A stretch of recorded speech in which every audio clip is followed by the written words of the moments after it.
பலகாரம் வாங்க போகிறோம். வணக்கம் நண்பா. நடவாளிகளுக்கு பலகாரம் அங்கே வீட்டுக்கு போயிட்டுருக்க வழியில் பார்த்தா கைலியில் என்னமோ கிடக்குது. என்னடான்னு உத்து பார்த்தா தான் தெரியுது. நம்ம நைனா விட்டு ஃபோனை அக்கக்கா பிரித்து ஆப்ரேஷன் பண்ணி போட்டிருக்காரு. என்னாச்சுன்னா நடவட்டயத்தில் ஃபோனு தண்ணிக்குள்ளே வந்துருச்சான். அதை அக்கக்கா பிரித்து போட்டு மெமரி கார்டை முதற்கொண்டு போட்டிருக்காரு. அது பார்ப்போம் ரெடி ஆகுதான்னுட்டு.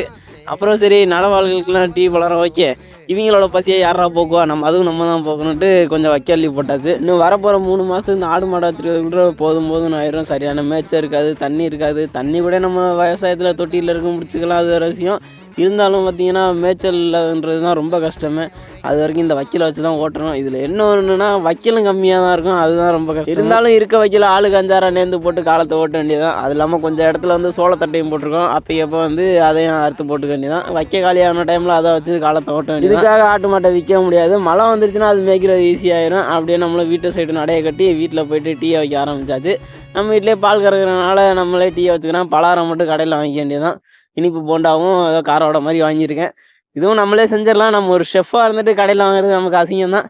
இருந்தாலும் நேரமின்மை காரணத்தினால டீயை மட்டும் நம்ம போட்டுக்கிட்டு பலகாரத்தை கடையில் வாங்கிட்டு கிளம்ப வேண்டியதான். இந்த ரெஸ்டாரண்ட்லாம் உட்காந்து குடிக்கிறத காட்டிலும் இந்த மாதிரி வயக்காட்டில் உட்காந்து டீ பலகாரம் குடிக்கிறது ஒரு தனி ருசிங்க. இதே எத்தனை வீடியோ கூட சொல்ல நினைப்பீங்க. அது அனுபவிக்கிறவங்களுக்கு தான் புரியும். உண்மையிலுமே அது ஒரு அருமையான அனுபவம்னே சொல்ல முடியும். என்னதான் வெயில் சுள்ளுன்னு அடித்தாலும் இந்த டீயை குடித்தா தான் நமக்கு தனி எனர்ஜி வருது. இந்த டயட் வெயிட்லாம் தூக்கி ஓரம் வச்சுட்டு டீயை குடிச்சிட்டு அடுத்த வேலையை பார்க்க ஆரம்பிச்சாச்சு.